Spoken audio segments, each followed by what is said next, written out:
Me dejó bajo la lluvia torrencial, a 40 millas de casa, diciendo que necesitaba aprender una lección.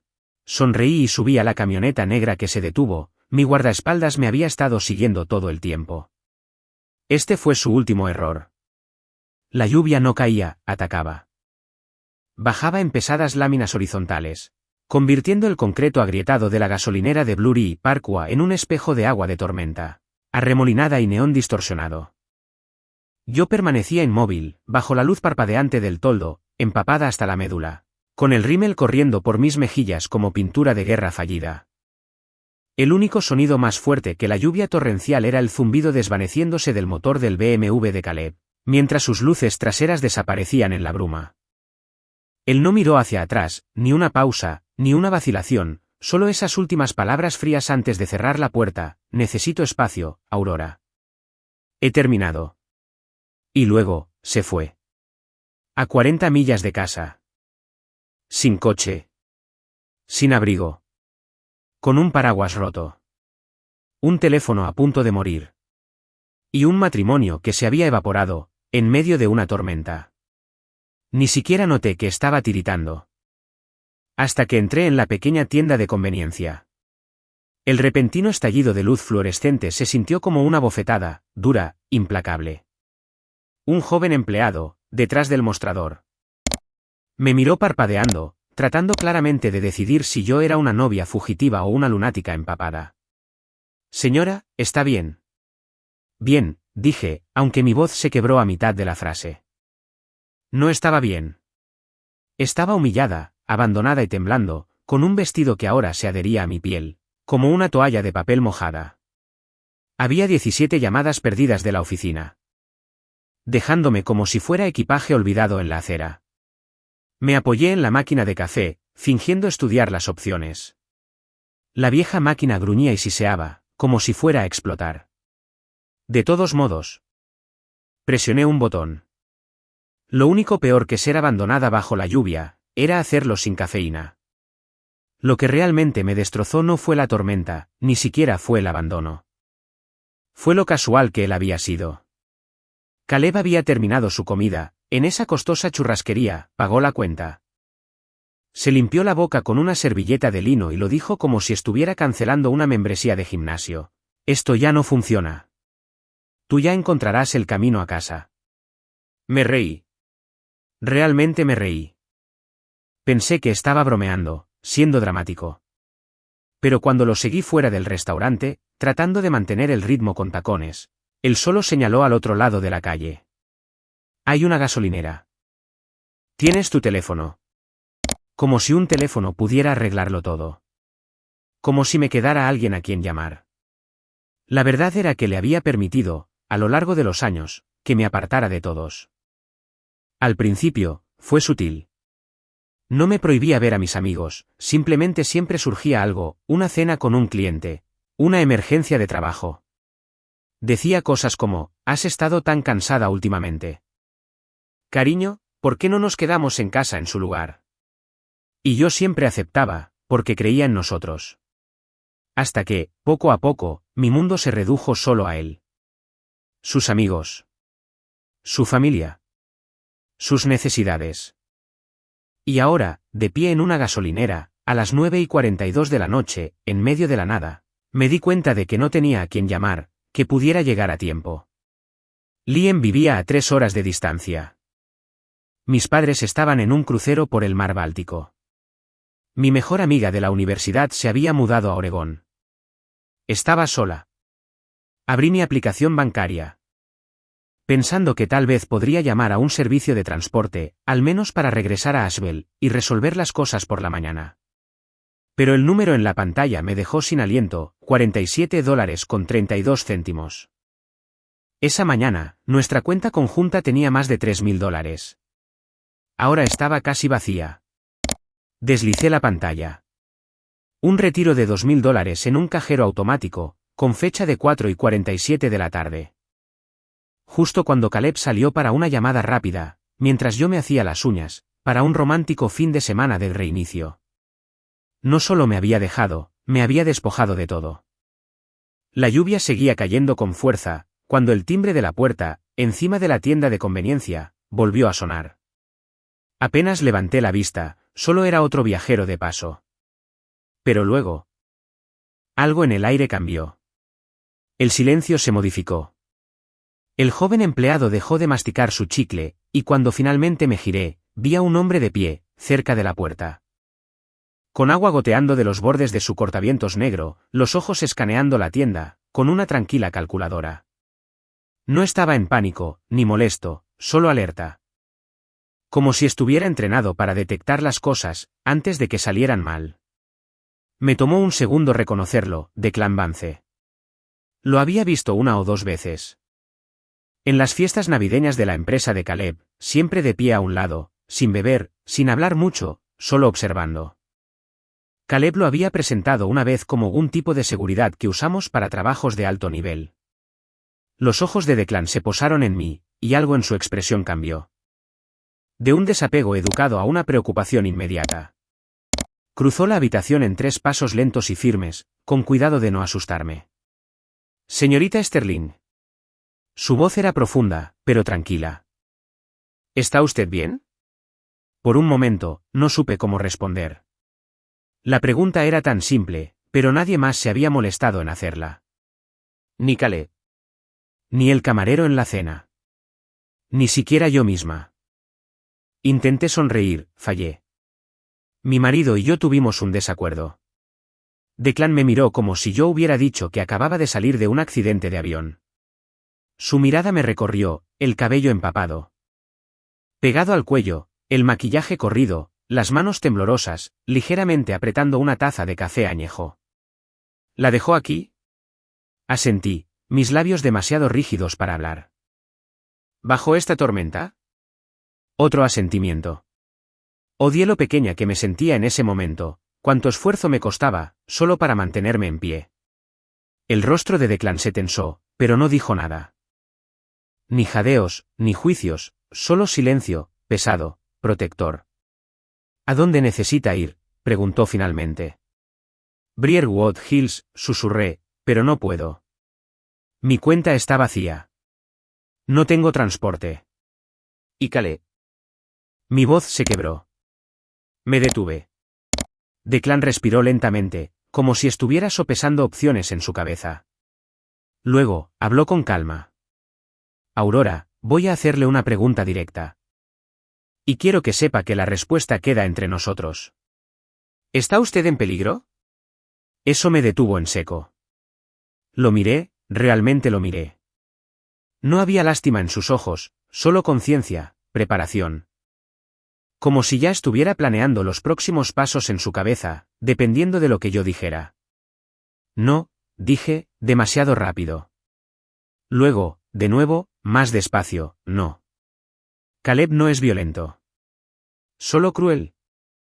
Declan asintió una vez, como si eso confirmara lo que ya sospechaba. Luego me sorprendió. Puedo llevarla a casa. Sin condiciones. Sin expectativas. Está sola en este momento. No debería estarlo. Algo en mi pecho se abrió. No por lo que dijo, sino por cómo lo dijo. Sin insistencia, sin complejo de salvador, solo una preocupación tranquila y competente. ¿Yo? Dudé. Todo mi matrimonio me había entrenado para no aceptar ayuda, sin preguntarle primero a Caleb. Pero Caleb no estaba aquí. Caleb se había marchado, y me había dejado en la tormenta. Como basura en la acera.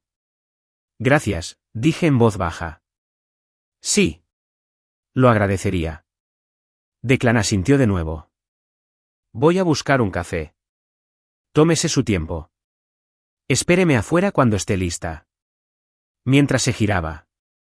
Vi al empleado lanzarme una mirada curiosa. La ignoré. En cambio, me moví hacia la puerta y vi mi reflejo, en el espejo de seguridad, encima del pasillo de las patatas fritas. Lo que vi no era halagador, mojada, despeinada, derrotada. Pero era honesto. Así era como se veía ser descartada. Pero también, tal vez, como se veía ser libre. Salí de nuevo, bajo la lluvia. Esta vez, no estaba sola. La camioneta de Declan estaba estacionada, bajo la única luz parpadeante del estacionamiento, una Ford F-150 negra, que parecía pertenecer a alguien que esperaba que sucedieran cosas malas y planeaba en consecuencia. El interior olía levemente a cuero y café, y estaba impecablemente limpio, sin desorden, sin basura. Ni siquiera una huella dactilar en el salpicadero. Él se inclinó, para abrir la puerta del pasajero por mí, sin decir una palabra, luego esperó, hasta que estuve acomodada y abrochada, antes de encender el motor. Ni una sola vez hizo preguntas, que no necesitaba. Ni una sola vez comentó sobre cómo mi vestido se adhería a mi cuerpo, o cómo, claramente, había estado llorando. Él solo condujo. Al principio, el silencio entre nosotros era denso, con todo lo que no podía decir. Observaba cómo los árboles se desdibujaban, empapados y espectrales, bajo las luces delanteras. Y sentía mi corazón latiendo, como si todavía estuviera de pie bajo el toldo de la gasolinera. Cada minuto sentía que me estaban despegando de la versión de mí misma que había creído. Que Caleb volvería, que había tenido un mal momento, que esto era algún tipo de error. Pero no lo era. Él lo había planeado, la aniquilación financiera, el momento, la tormenta, todo. Después de 10 minutos, Declan habló. Su voz era baja y uniforme. Espero que no le moleste que pregunte, pero ¿cuánto tiempo lleva esto ocurriendo?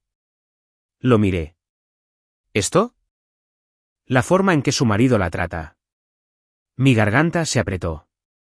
Quería responder, decir que no siempre me trata así, o que está estresado por el trabajo, o que es complicado. Pero las palabras no salieron, porque ninguna de ellas era cierta. Declan continuó. Ojos en la carretera. He trabajado en seguridad durante mucho tiempo. Uno se vuelve bueno, detectando patrones. Control, aislamiento, manipulación. Caleb ha estado sentando las bases de esto, desde hace un tiempo. Probablemente usted lo sabe. No respondí. No necesitaba hacerlo. La verdad ya zumbaba. En el espacio tranquilo entre nosotros. En la fiesta navideña de la empresa, el año pasado, dijo Declan, lo vi redirigir cada conversación que usted intentaba tener. Cada vez que alguien mostraba interés en usted, incluso una simple charla, él se interponía, cambiaba el enfoque, la mantenía orbitando alrededor de él. Me volví para mirarlo, atónita. No me di cuenta, dije suavemente. No estaba destinada a darse cuenta, respondió. Seguimos conduciendo. Los limpiaparabrisas tallaban ritmo en la lluvia. También les dijo a 3 personas en esa fiesta, añadió Declan, que usted era demasiado confiada, y que él necesitaba vigilar las cosas por usted. Lo hizo sonar como una broma.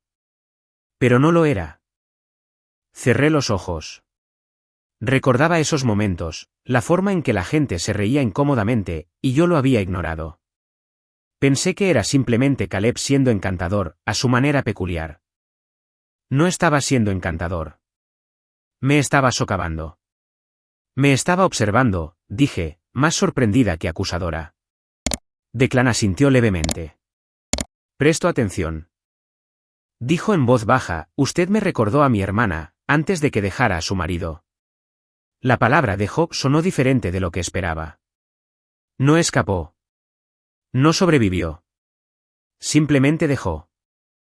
Como si fuera una decisión que había tomado, no algo de lo que tuviera que ser rescatada. ¿Alguna vez te golpeó?, preguntó Declan, no indagando, solo verificando. No, respondí honestamente. Nunca. Eso no significa que no fuera abuso. Me giré hacia la ventana, parpadeando rápido. No intentaba hacerme llorar, pero eso era lo que lo empeoraba. Solo estaba diciendo la verdad. Y yo no estaba acostumbrada a que la verdad se sintiera como una amabilidad. Aurora, dijo finalmente, pase lo que pase ahora, necesitas pensar en protegerte. Financieramente. Legalmente. Porque los hombres que abandonan a sus esposas en tormentas suelen tener mucho más planeado que simplemente irse. Esa última frase resonó en mi pecho mucho después de que él la dijera. Porque tenía razón. Caleb no solo me había dejado, me estaba borrando. Pero no iba a permitirlo. El sábado por la mañana llegó, con el tipo de claridad, que solo sigue a una tormenta. Desde las que Caleb me había abandonado. La ropa que llevaba era prestada del fondo de mi armario, viejos pantalones de chándal de la universidad, y una sudadera con capucha descolorida, que todavía olía a suavizante y a otra vida. Pero no era la misma persona que estuvo en esa gasolinera la noche anterior. Algo había cambiado, algo afilado, frío y limpio, había cortado la niebla en la que había vivido durante años, y sabía exactamente a quién tenía que llamar. Serapina Hayes descolgó al segundo tono. Aurora. Vaya, hace una eternidad. No perdí el tiempo. ¿Será pena? Necesito un abogado. Y lo necesito rápido. Hubo una pausa. Luego, su tono cambió instantáneamente, frío, concentrado, afilado como una navaja. ¿Estás en peligro? No. Pero mi marido me dejó a 40 millas de casa, en medio de una tormenta. Vació nuestras cuentas. Encontré pruebas de que ha estado planeando esto durante meses. Y no tengo ni idea de qué más se ha llevado. Otra pausa. Luego, no salgas de tu casa. Voy para allá. Llegó una hora más tarde, todavía en pantalones de yoga y una sudadera con cremallera. El pelo en un moño desordenado, pero con la expresión de alguien que había derribado a hombres más grandes que Caleb Sterling antes del desayuno. Trajo una cartera de cuero, una tableta y una energía que me hizo sentir, por primera vez en esta pesadilla, que alguien estaba realmente de mi lado.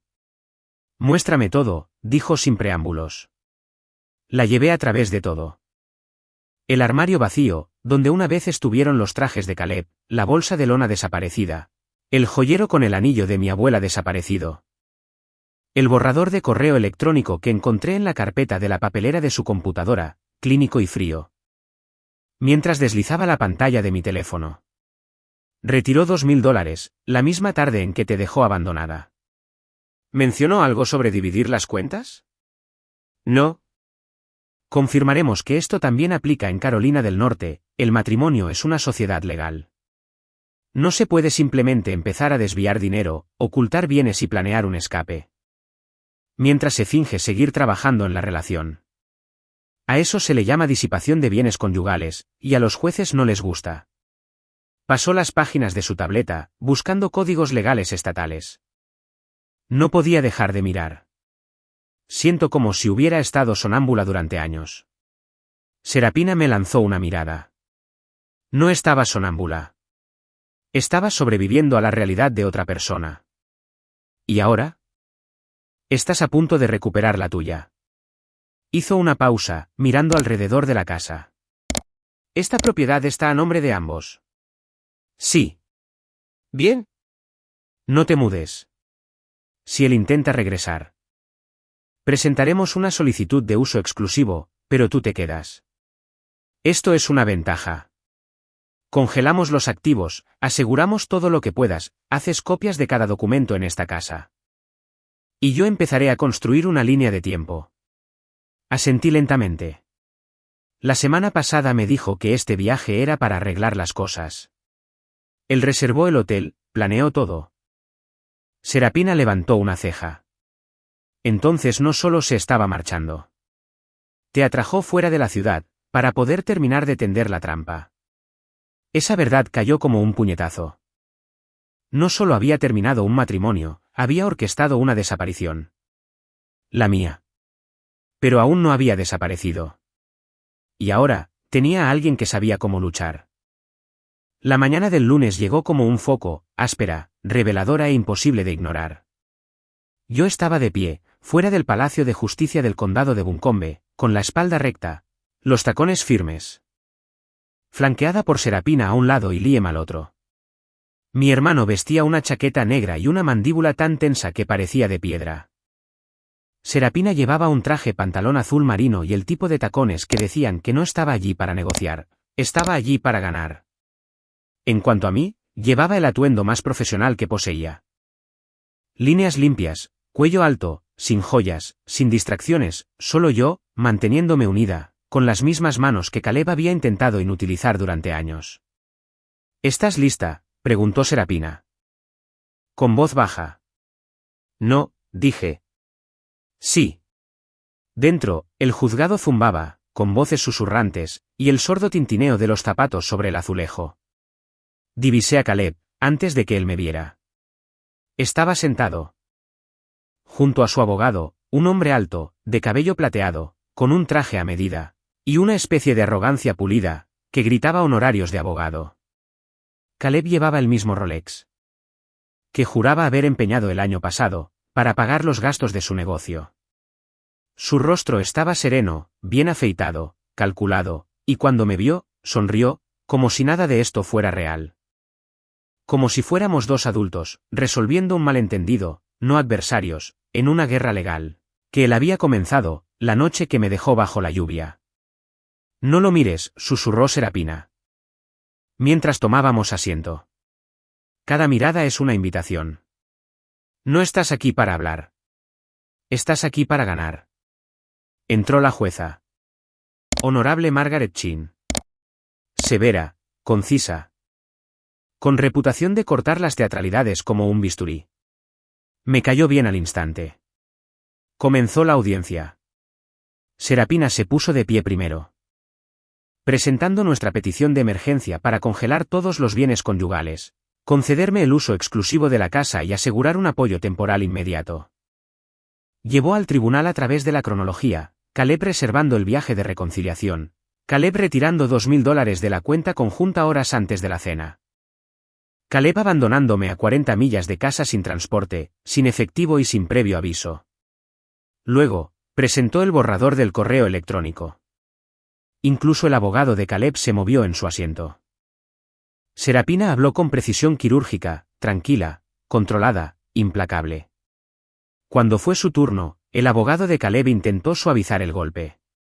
Su señoría, esta fue una decisión mutua. Mi cliente actuó por angustia emocional. No hubo intención financiera de defraudar, simplemente un mal momento. El retiro fue un uso comercial estándar. Y la partida fue el resultado de una irreconciliable tensión matrimonial. La jueza Chin no parpadeó. Y, sin embargo, la dejó sin fondos, sin previo aviso, y sin medios de transporte.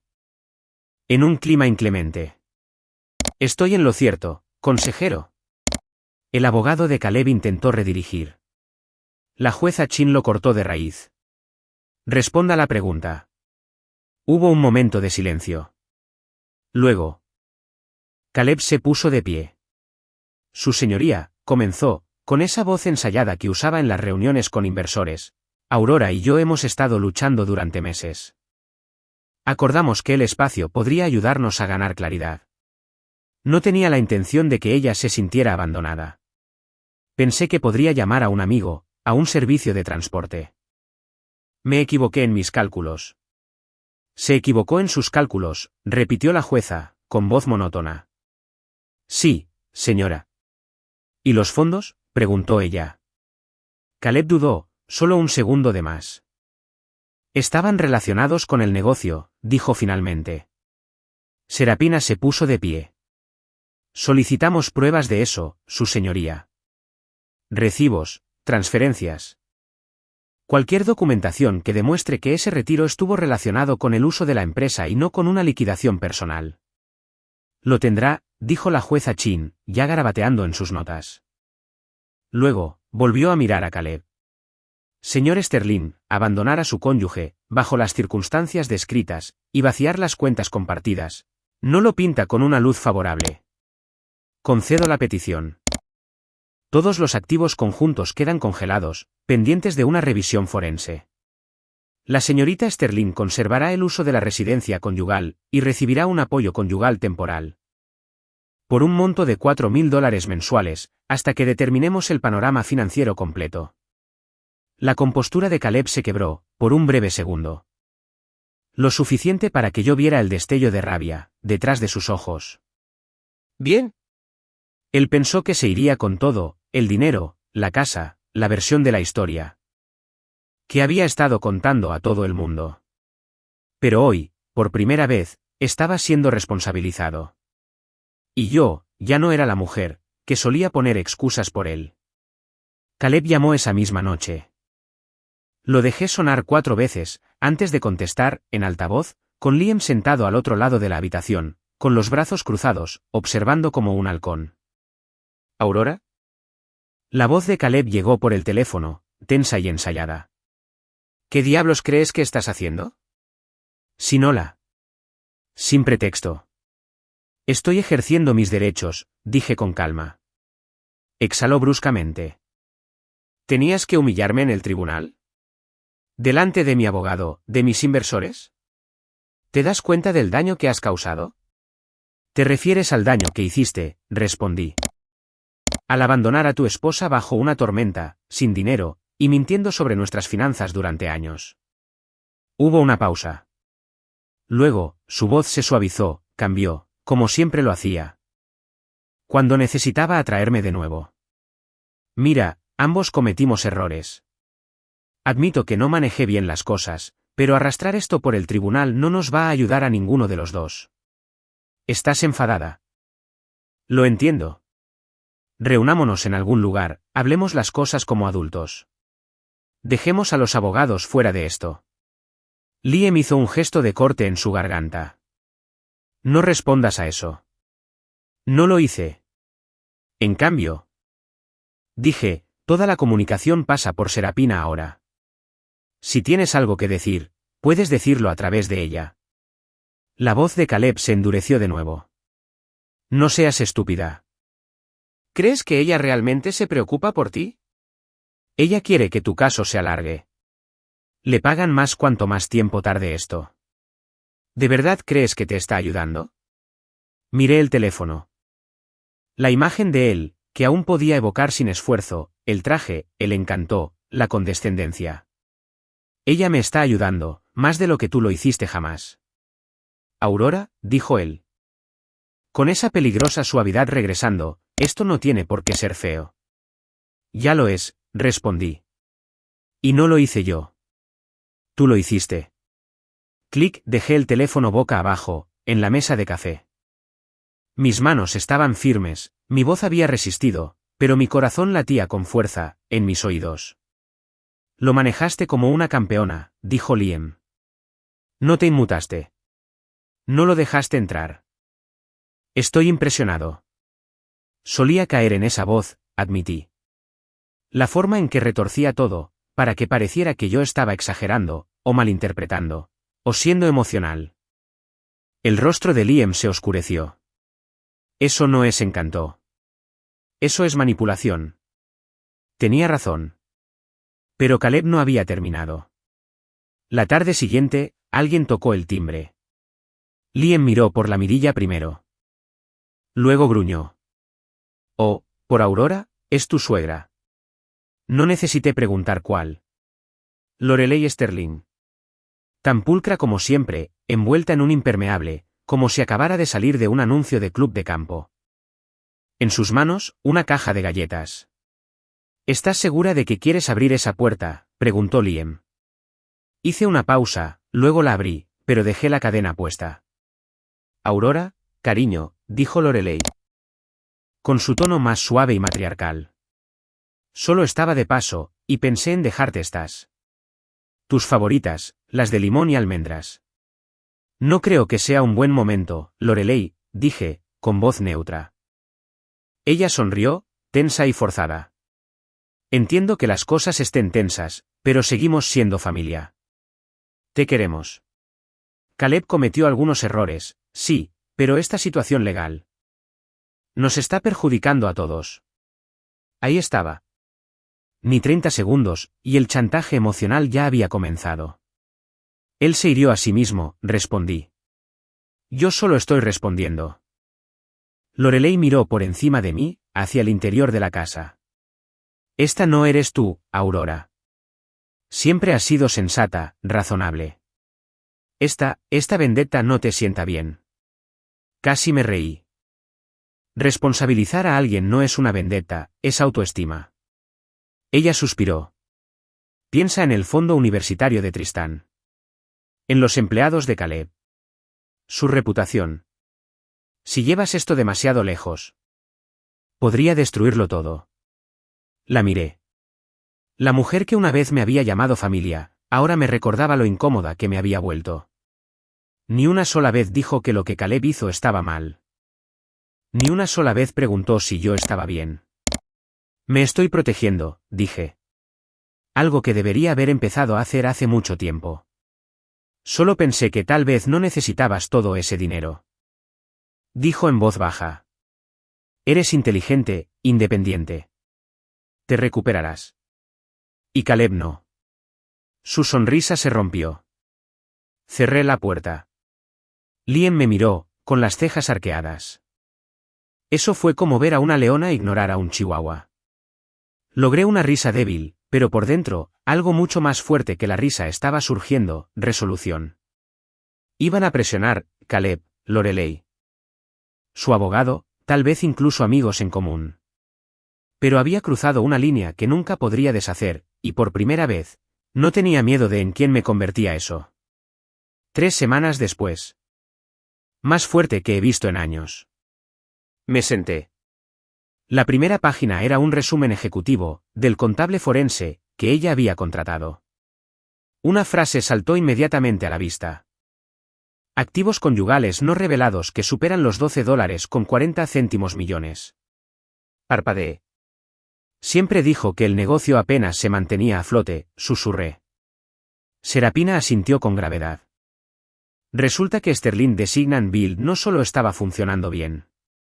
Consiguieron un contrato estatal hace 3 años, $140 millones, durante 5 años, para renovaciones de infraestructura. Y eso es solo la superficie. Pasó las páginas. Vi títulos de propiedad, cuentas de inversión, transferencias bancarias a holdings offshore, en las Islas Caimán, y 2 empresas fantasma. Registradas con nombres, que no reconocí, hasta que vi las iniciales, SB. Sierra Blackwood. No solo estaba escondiendo dinero, estaba construyendo un futuro sin mí. Hay una casa en Arizona. Dijo Serapina, volteando la página, comprada en efectivo. Un condominio en Miami, bajo una corporación fantasma. Un Tesla, registrado a una compañía, que Sierra abrió el año pasado. ¿Y adivina quién pagó el seguro? Mi garganta se apretó. Déjame adivinar. Nuestra cuenta corriente conjunta. Sentí algo romperse en mi pecho. No quebrarse, no hacerse añicos. Sino cortar el último hilo deshilachado, que me unía a la fantasía de quien Caleb había sido. Se pone peor, añadió Serapina. Ha estado preparándose para esto durante más de 2 años. Programando compras, cuando era menos probable que revisaras las cuentas, escondiendo documentos en almacenamiento en la nube cifrado, y escucha esto. Redactando un acuerdo completo de separación de bienes, bajo tu nombre. Falsificado. Mi mandíbula se apretó. Lo intentó. No habría resistido en los tribunales. Pero si no hubieras impugnado el divorcio, si hubieras aceptado la mediación en silencio, él lo habría colado. Me quedé mirando las páginas, sintiendo que el calor me subía por el pecho. Esto no era solo traición, era un robo estratégico, calculado. Pensó que me rendiría, dije. Serapina se recostó. ¿Por qué te entrenó para eso? No se equivocaba. Pasamos la siguiente hora elaborando una respuesta. Para cuando terminamos, Serapina había redactado una contrapropuesta tan precisa, tan inflexible, que incluso yo me encogí al leerla. Ese lunes. Entramos en el bufete del centro, donde Caleb y su abogado esperaban, con aire acondicionado fresco y café expreso o frío en vasos de vidrio.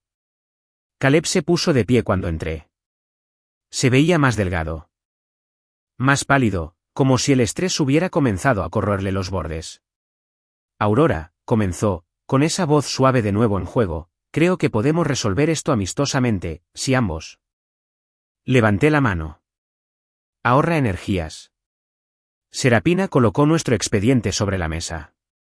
Esta es nuestra posición, divulgación completa de todos los bienes. Una división 50/50 de todo lo adquirido durante el matrimonio, más manutención conyugal retroactiva y todos los honorarios legales cubiertos por el señor Sterling. El abogado de Caleb se burló. Eso es escandaloso. Serapina sonrió cortésmente. Es ley. Ofrecieron una contraoferta, $200,000, Un acuerdo de confidencialidad y la casa de Pinewood Hills. Casi me río. Caleb había pasado 2 años robando millones, y ahora quería comprar mi silencio, con apenas lo suficiente para cubrir el alquiler de un año en Asheville. Me están ofreciendo $200.000. Dije lentamente, para que me aleje de un matrimonio, donde escondió más de $12 millones en bienes conjuntos, y me dejó bajo la lluvia, como un animal atropellado. Caleb se inclinó hacia adelante, con voz baja. La mayor parte de eso no es líquido. Está atado a negocios. Entonces no debiste robarlo. Serapina ni siquiera parpadeó. Nos vemos en el tribunal. El rostro de Caleb cambió. La sonrisa confiada se desvaneció. Sus hombros se encogieron. Miró a su abogado, que de repente estaba mucho menos engreído. Nos levantamos para irnos. Aurora, dijo Caleb, más fuerte esta vez, no tienes que hacer esto. Podemos resolver algo, solo tú y yo. Me volví, mantuve su mirada. La persona que solía ser, dije. Falsificar documentos financieros e intentar defraudar a su cónyuge. El tribunal me otorgó el 60% de todos los bienes declarados y descubiertos. La propiedad total de la residencia conyugal y $500.000 adicionales en daños punitivos.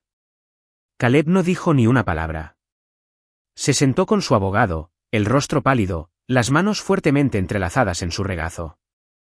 Cuando la jueza declaró el fallo final y vinculante, ni siquiera se inmutó. Solo miró fijamente hacia adelante, como si no se movía, tal vez nada de eso sería real. Pero lo fue. Y se acabó. Serapina y yo salimos de ese juzgado, bajo la brillante luz del sol primaveral. El mundo no había cambiado, pero yo sí. 3 semanas después, los cheques se liquidaron. La casa era mía. Volví a pintar la puerta principal de verde bosque, el color de la paz, el color de los nuevos comienzos. Luego llamé a Liam. Quiero hablar sobre la organización sin fines de lucro, le dije. Se rió. Me preguntaba cuándo volverías a sacar el tema. Nos sentamos en mi porche trasero durante horas esa noche, haciendo una lluvia de ideas. No venganza. No amargura. Solo una misión para crear un fondo para mujeres que abandonan relaciones controladoras o financieramente abusivas. Una salida. Ayuda legal. Vivienda. Una voz. Lo llamamos Proyecto Luz de Lluvia. Porque fue entonces cuando renací, bajo la lluvia, abandonada, sola, y luego recogida, no solo por un guardaespaldas, sino por la versión de mí misma, que ni siquiera sabía que estaba esperando.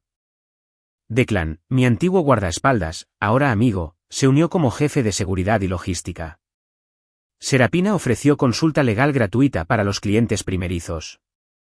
Liam estableció la infraestructura tecnológica. Lanzamos en silencio, pero con confianza. Sin titulares, sin grandes campañas de relaciones públicas, solo historia tras historia de mujeres escapando. Sobreviviendo, recuperándose. Una tarde, llegó una carta. Sin remitente. Dentro había una foto, Caleb, con aspecto demacrado, de pie, frente a una propiedad de alquiler en Scottsdale. Garabateadas en la parte posterior, había 6 palabras, nunca se suponía que ibas a ganar. Casi la tiré, pero en cambio, la puse en la carpeta marcada legal, cerrado. Porque así era.